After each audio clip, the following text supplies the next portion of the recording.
ফের মালদায় গণপিটুনির ঘটনা। মালদার মানিকচকের মথুরাপুর গোয়ালপাড়া এলাকায় ছেলে ধরা সন্দেহে এক যুবককে গণপিটুনি দেওয়া হয় বলে অভিযোগ।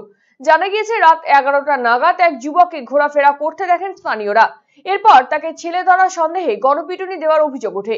পুলিশ সূত্রে জানা গিয়েছে, আহত যুবকের নাম কৃষ্ণ মণ্ডল। তার বাড়ি মথুরাপুর এলাকায়।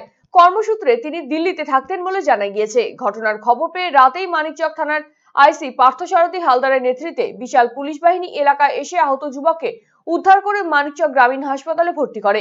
পাশাপাশি এই ঘটনায় মানিকচক থানার পুলিশ বেশ কিছু মানুষজনকে আটক করে থানায় নিয়ে যায়।